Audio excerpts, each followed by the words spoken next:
Nginemakashana kamenzi yaphuza umlaza ngameva. Ngiyakhuleka kunina besilo, ngiyakhuleka nina emakhosini, ngiyakhuleka enduneni. Ngiyakhuleka kubona ngokho ngisho ungqongqoshe ungqongqoshe bonke uqobo lawo. OMEC ngizokhuleka kuyena umongameli wesikhathi ophethe. Okhulekayo kuyona leyo ndoda uDr Mhlongo. Abantu babakazinto ziyenzeke, indoda nje ekwazi ukwenza izinto zenzeke. Eyande ngeyinqomo kakhulu ehleze inqomo nabantu engayiphakamisi ngoba ayike into ebaluleke njengokuthanda abantu. Mina ke ngiphila ngabantu ngizolonda ukuthi nje ngakhiwa abantu. Iyona ke lento yenza ukuthi ngihlezi ngihlupheka. Njalo ukuthi ngihlezi ngibuyela kubantu ngikwazi ukubasiza abantu bakwazi ukubonga njengoba nami ngihlezi bengisizile abantu bangenza ngabanje. Nami ke ngiyabuyela ngiyanikela ngenza yonke into emphakathini. Kunako ke kunye ngikwenzayo okulekelela abantu futhi othothi angikuvezi la ko TV. Ngoba amahlanza abantu angiwavezi. Makhona la ngiyovala khona le kubhodlo khona cha angibe ngisaveza. Ngoba kusuke kube imfihlo yami ngifuna ukubukisa ngiqonda ukuthi nje imizi engisekhona imizi engiyakhile mina. Engilekelela abantu bomphakathi kodwa akekho ngisho yedwa umuntu waziyo. Khona abantu behlala emjondolo ngibanika ukuthi ngibakhe lo 2 room namhlanje wasikhuluma kodwa akekho noyedwa waziyo. Ngiqonda ukuthi ke kubalekile ukuthi phela mase usizakele dlulisela nakwabanye usizo. Ukwazi ukubasiza nakho. Ngithe nje chu endaweni yasemgababa lengihleli khona. Ngingangena ngikhuleka phezulu kwenkosi uLuthule okuyona engiphethe uMadlanduna. Ngoba sihlala emqhabeni wabo ngithi nje bayede, ngithi inkosi yami bayede ngizokhuleka kuzona izinduna zendawo. Isigodi engaphansi kwase ngisakhela amagcino. Mawuthi nje endaweni yasemgababa emagcino akekho umuntu ongazi ukuthi emagcino ikuphi khona. Ngiqonda ukuthi lesikhona ngesihleli nje sigudlulwantu, sigudlu freeway seduze ulwandle liseduze. Noma semakhaya kodwa sikhona emakhaya lawo ekuthiwa mhlawumbe imoto ayingeni. Ngiqonda ukuthi wena ke ojaha ukuya kumhlabela ingane. Suthathile thina umhlabela ingane sawubuyisa la uyothi uyafika nakhona kumhlabela ingane kuthiwa uDokotela Mhlongo. Yini ungayanga kuyena ngoba nathi sigizakala kuyena. Ngiqonda ukuthi la eThekwini ke sikhona. Sivalile umuntu ofuna ukusizakala sikhona impela siyabaphakamisa abantu ngezigubhu sikhona siyabaphakamisa abantu ngamawazi nangamafoni nangabaringi sikhona. Akukho esingakwenzi.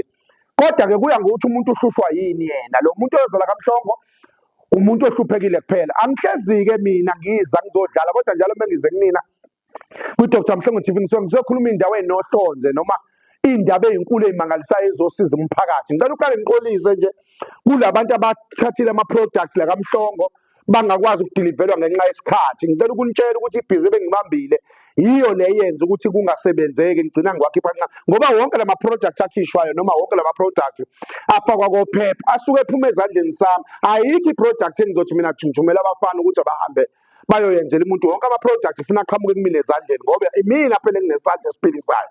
Labantu abangisiza abanazi isandla esiphilisayo. Ngicela uqale ngixolise nje kakhulu nali ibhuku ligcwele labantu ababhukhile. Nali ibhuku ligcwele labantu ababhukhile. Nakho ngicela uqale ngipholise nje kuphumzile wakandelu ngiyaxolisa kakhulu. Ngiyaxolisa kakhulu dadewethu. Kusasa impahla yakhe ekseni noma kanjani izobe ikhona.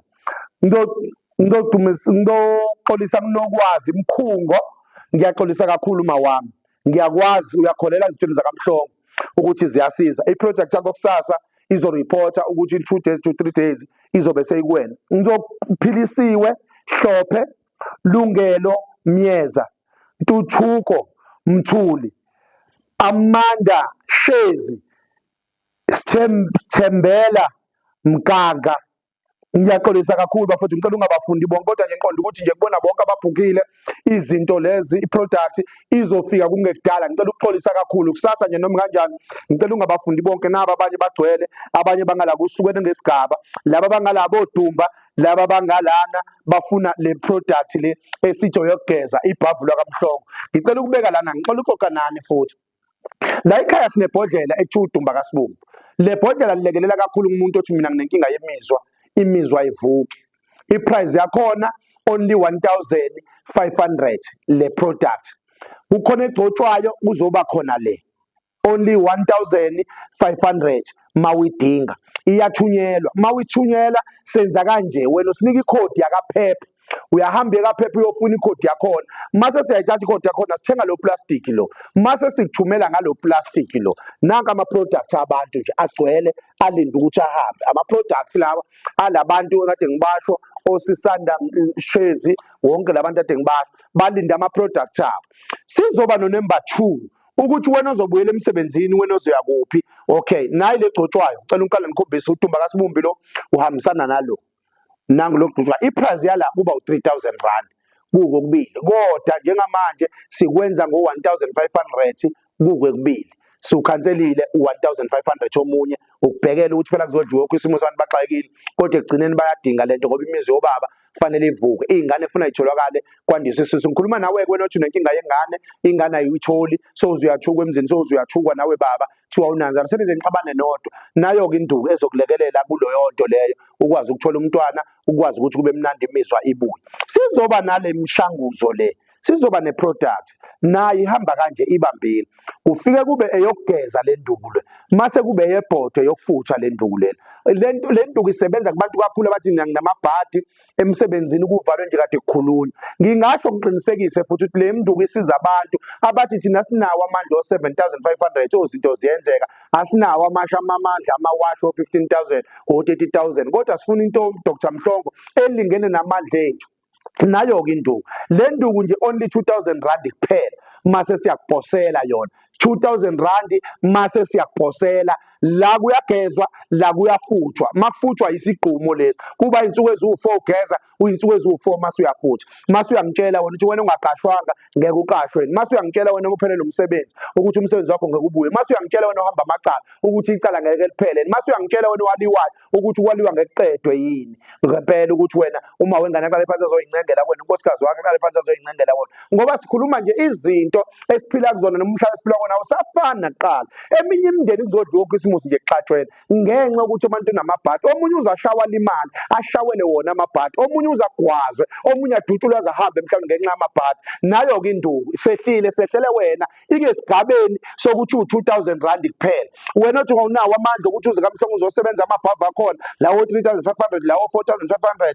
cha ungakwazi ukusizakala la siyageza la mase siyafutha la 4 insuku ezu4 ziwu4 nje kuphela insuku ngasikhathi sifutha siyaphalaza siyafutha siyaphalaza siyageza siyafutha siyaphalaza siyageza only 4 days mase ubona ukuthi izinto zakho ngeke zibuye ngiqonda ukuthi wena onenkinga ungabhuka kuyona le number 0834068658 kwenzela ukuthi mhlawumbe unyaka ungawuqala kahle uyiqale ngayo le nduku le mhlawumbe wena uzophinda eGoli mhlawumbe wena uzophinda eKhayelitsha ungamesana udlule kaMhlongo uthi kephi kaMhlongo e7 mase uyafona sikunema direction uzoyifica le nduku iphakishiwe ilinde wena ufike sowuthatha nje sowuhamba udumba kaSibumbu lo uyagcotshwa la kuyaphuzwa la asikho isidingo sokuchatha kuyagcophuzwa la kuyagcotshwa la lo sidingo sokuchatha sibesaba khona ngenxa ukuthi bangenwa ukuchatha ezincane umuntu azabe nembobo enkulu ezincane siphelile ke leso sikhathi kuyaphuzwa la kuyagcotshwa la kuzoba kuyagezwa la kuyafuthwa la uyaphalaza asambeke wena uzowazi ukuthi ngibasicathulo sakho kulesi sikhathi esincane nje nginginika sona nginginika ukuthi sinazi inhlelo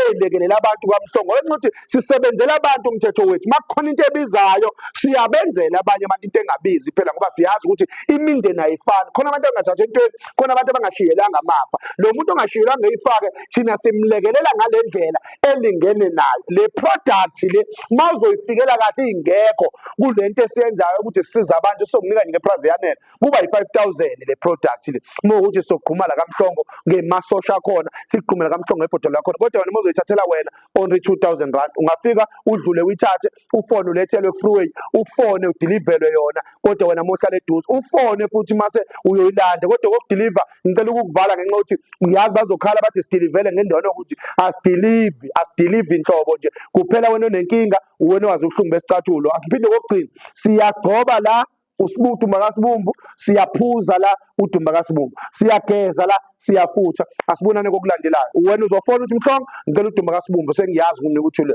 1500 udumba kaSibumbu le combo le enye ngikhuluma ngayo ukufugeza nokufutha only 2000 rand wena asifaki imali eyitolo ngicela ukusho lokho asifaki imali eyitolo imali la kaMhlongo singinike iaccount thina iyakhona kaMhlongo uzofaka yona imali mase wena usinika iphep code sambe siyofaka phep nanka nje ama-order abantu basazofakelwa okuplastic babo bagodiwe zambi impahla zekhona khona impahla zako Cape Town la khona impahla zako Mpumalanga khona impahla zakuphi zilinde abanikazi babo ibhuku ligcwele la ngicela uxolisa kakhulu ningazikwazanga ukuthi sindeliver kodwa kusasa noma kanjani umhla ka24 ngiyathembisa ngomhla ka-26 nombani order lakhe lizobe likuyena. Mhla ka-26 nombani order lakhe lizobe likuyena. Bafowethu iyaphela imizi yobaba ngenxa yemizwa. Bafowethu iyaphela imizi yobaba ngenxa yesidina. Indoda ithothi iyaxhixa ebusweni. Nayo-ke induku ezolungisa loo nto. Asibambane kwelandela 9 number 083 406 8658. Bangakhohlwa abantu ukuthi siyabethela, sigedla izozi, sigeza umsamo, siyacupha